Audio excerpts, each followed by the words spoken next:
Assalamualaikum warahmatullahi wabarakatuh.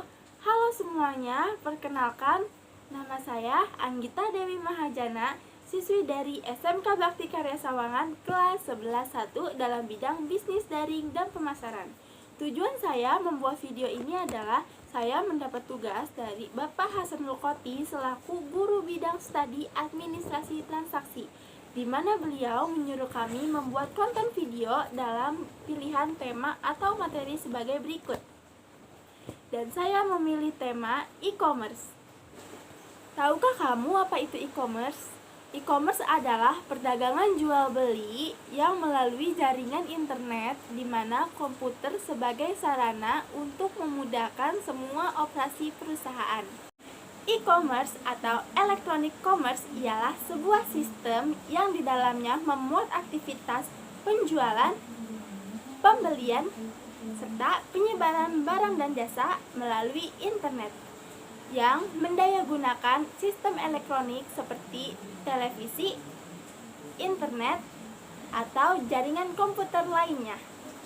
E-commerce pada era digital ini menjelma menjadi salah satu bisnis yang cukup menjanjikan dengan menghasilkan profit yang sangat tinggi.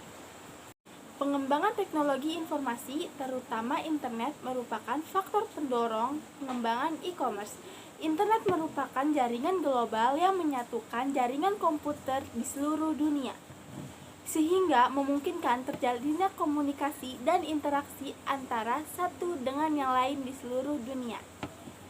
Sampai saat ini, internet merupakan infrastruktur yang ideal untuk menjalankan e-commerce.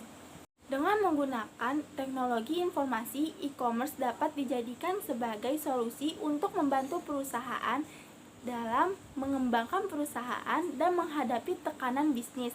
Tingginya tekanan bisnis yang muncul akibat tingginya tingkat persaingan mengharuskan perusahaan untuk memberikan respon. E-commerce dapat meningkatkan efisiensi biaya dan produktivitas perusahaan sehingga dapat meningkatkan kemampuan perusahaan yang konsisten. Satu, menurut Baum yang mengatakan bahwa e-commerce merupakan satu set dinamis teknologi, aplikasi, dan proses bisnis yang menghubungkan perusahaan, konsumen, dan komunitas tertentu melalui transaksi elektronik dan perdagangan barang, pelayanan, dan informasi yang dilakukan secara elektronik. 2. Menurut Sukarmi 2008, sebuah transaksi dapat dikatakan sebagai e-commerce jika memiliki komponen-komponen sebagai berikut. 1. Ada kontrak dagang. 2. Kontrak tersebut dijalankan pada media elektronik atau digital. 3. Kehadiran fisik dari penyedia barang atau jasa dan konsumen tidak diperlukan. 4. Kontrak perjanjian jual beli terjadi di ranah publik. 5. Sistem pengoperasian transaksi terbuka, yaitu menggunakan internet atau World Wide Web. 6. Kontrak itu terlepas dari batas yurisdiksi nasional. 3. Menurut Loudon 1998, yaitu e-commerce adalah suatu proses membeli dan menjual produk-produk secara elektronik oleh konsumen dan dari perusahaan ke perusahaan dengan komputer sebagai perantara transaksi bisnis. 4. Menurut Wahana Komputer Semarang, yaitu e-commerce merupakan pertukaran bisnis yang rutin dengan menggunakan transmisi elektronik data interchange, email, electronic bulletin boards, mesin faksimili, dan electronic fund transfer yang berkenaan dengan transaksi-transaksi belanja di internet shopping, stok online, dan surat obligasi, download, dan penjualan software, dokumen, grafis, musik, dan lain-lainnya, serta transaksi business to business atau B2B. 5. Menurut David Baum 1999, yaitu e-commerce is a dynamic set of technologies, application, and business process that link enterprise, consumer, and communities through electronic transaction and the electronic exchange of goods, service, and information. 6. Menurut Ono Weparbo, yaitu e-commerce merupakan satu set dinamis teknologi, aplikasi, dan proses bisnis yang menghubungkan perusahaan, konsumen, dan komunitas tertentu melalui transaksi elektronik, perdagangan barang, pelayanan, dan informasi yang dilakukan secara elektronik. Yang pertama ada business to business atau B2B, yaitu bentuk jual beli produk atau jasa yang melibatkan dua atau beberapa perusahaan yang dilakukan secara elektronis. Dalam hal ini, baik pembeli maupun penjual adalah sebuah perusahaan dan bukan perorangan. Biasanya, transaksi ini dilakukan karena mereka telah saling mengetahui satu sama lain, dan transaksi jual beli tersebut dilakukan untuk menjalin kerjasama antara perusahaan ini. Jenis B2B memiliki beberapa karakteristik, yaitu sebagai berikut. 1. Trending partners yang sudah diketahui dan umumnya memiliki hubungan atau relationship yang cukup lama. 2. Pertukaran data berlangsung berulang-ulang dan secara berkala, misalnya setiap hari dengan format data yang sudah disepakati bersama. 3.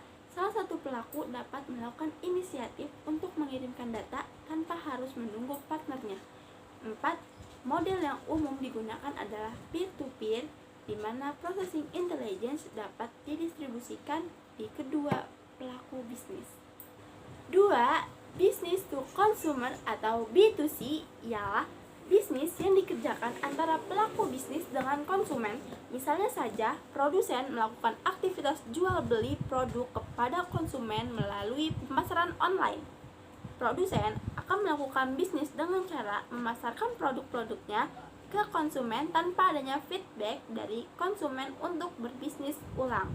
Dengan kata lain, produsen hanya memasarkan produk dalam bentuk barang ataupun jasa, sementara konsumen hanya berperan sebagai pengguna atau pembeli saja. B2C adalah bentuk jual beli produk yang melibatkan perusahaan, penjual, dan konsumen akhir yang dilakukan secara elektronik. Jenis B2C memiliki karakteristik e-commerce sebagai berikut. 1. Terbuka untuk umum, di mana informasi disebarkan ke umum. 2. Servis yang diberikan bersifat umum dengan mekanisme yang dapat digunakan oleh khalayak ramai. Ketiga, servis diberikan berdasarkan permohonan. Keempat, pendekatan klien atau server sering digunakan, di mana ambil asumsi klien menggunakan sistem yang minimal berbasis web atau processing diletakkan di sisi server. 3. Consumer to consumer atau C2C ialah jenis e-commerce di mana pelakunya adalah sama-sama pelanggan atau konsumen. Di sini, pelanggan akan menjual barang atau jasa dari produsen tertentu kepada pelanggan lainnya. Bisa dikatakan, di sini penjual adalah semacam perantara. Jenis e-commerce consumer to consumer adalah bisnis yang dijalankan kepada konsumen dengan konsumen. Sebagai contoh, konsumen akan menjual kembali barang yang diperoleh dari produsen ke konsumen lainnya. Dan jenis C2C ini tidak memiliki karakteristik e-commerce. Yang keempat, ada e-commerce consumer to business atau C2B, yaitu aktivitas bisnis yang terjadi di antara produsen dan konsumen. Bisnis ini dikerjakan oleh konsumen terhadap produsen yang menyediakan produk. Misalnya saja, konsumen akan memberitahukan detail produk yang diminati melalui pemasaran online terhadap produsen. Selanjutnya, produsen yang tahu akan permintaan tersebut kemudian akan melakukan penawaran produk yang diminati terhadap konsumen. Dan jenis C2B ini juga tidak memiliki karakteristik e-commerce.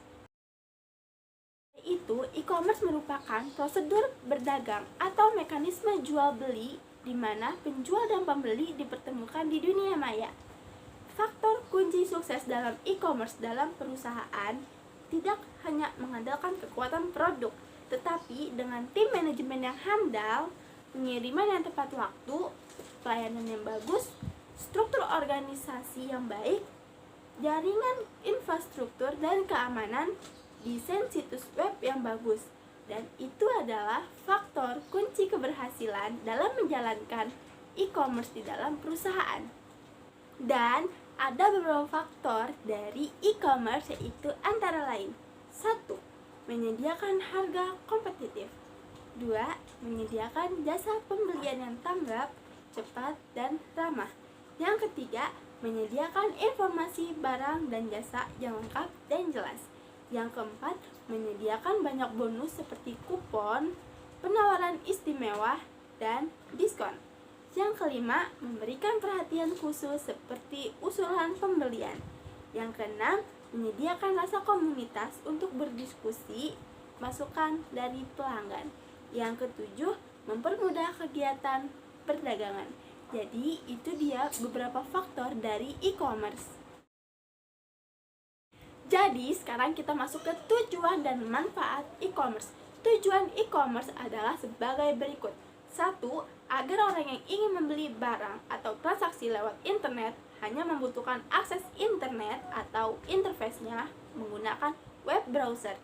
Yang kedua, menjadikan portal e-commerce atau e-shop tidak sekedar portal belanja, tapi menjadi tempat berkumpulnya komunitas dengan membangun basis komunitas. Membangun konsep pasar bukan sekedar tempat jual beli dan sebagai pusat informasi. Yang ketiga, pengelolaan yang berorientasi pada pelayanan, kombinasi konsepsi, pelayanan konvensional dan virtual, responsif, dinamis, informatif, dan komunikatif. Yang keempat, informasi yang up to date, komunikasi multi arah yang dinamis. Yang kelima, modal pembayaran, kartu kredit dan atau transfer. Yang keenam, memahami lebih dalam mengenai internet, e-bisnis, dan e-commerce. 7. Mengembangkan wawasan penulis. Yang kedelapan, menerapkan ilmu pengetahuan yang diperoleh dari Bina Sarana Informatika. Jadi, ada beberapa manfaat e-commerce adalah sebagai berikut. 1. Memberi kemudahan dalam berkomunikasi antara konsumen dan produsen. Yang kedua, memberi kemudahan dalam usaha pemasaran serta promosi barang ataupun jasa. Yang ketiga, melakukan perluasan terhadap jangkauan calon konsumen dengan segmentasi pasar yang lebih luas. Yang keempat, memberi kemudahan dalam prosesi pembelian dan penjualan. Yang kelima, memberikan kemudahan dalam melakukan pembayaran karena dapat dilakukan secara online. Yang keenam, memberikan kemudahan dalam menyebarkan informasi. Tidak hanya itu, e-commerce memiliki keuntungan dan kerugian. Jadi sekarang yang kita bahas adalah keuntungan e-commerce terlebih dahulu, yaitu yang pertama, pelayanan terhadap pelanggan lebih baik. Yang kedua, hubungan dengan pemasok dan masyarakat keuangan menjadi lebih baik. Ketiga, pengendalian atas investasi pemegang saham dan pemilik yang meningkat. Yang keempat, aliran pendapatan baru yang mungkin lebih menjanjikan dan tidak bisa ditemui di sistem transaksi tradisional. Yang kelima, dapat meningkatkan pangsa pasar. Yang keenam, menurunkan biaya operasional. Yang ketujuh, melebarkan jangkauan. Yang kedelapan, meningkatkan customer loyalty. Yang kesembilan, meningkatkan supplier management. Dan ini dia kerugian dari e-commerce. Yang pertama, kehilangan segi finansial secara langsung karena ada kecurangan. Yang kedua, pencurian informasi rahasia yang berharga. Yang ketiga, kehilangan kesempatan bisnis karena gangguan pelayanan. Kesalahan ini bersifat kesalahan non-teknis seperti listrik yang tiba-tiba padam. Yang keempat, kehilangan kepercayaan dari para konsumen. Yang kelima, kerugian yang tak terduga. Yang keenam, hacking atau peretasan pada sebuah situs. Jadi, cukup sampai sini materi dari saya. Semoga video ini bermanfaat. Maaf jika ada kesalahan kata dan kesalahan dalam penyebutan. Saya, Anggita Dewi Mahajana, mengundurkan diri. Terima kasih. Assalamualaikum warahmatullahi wabarakatuh. Jangan lupa like, comment, subscribe. Terima kasih.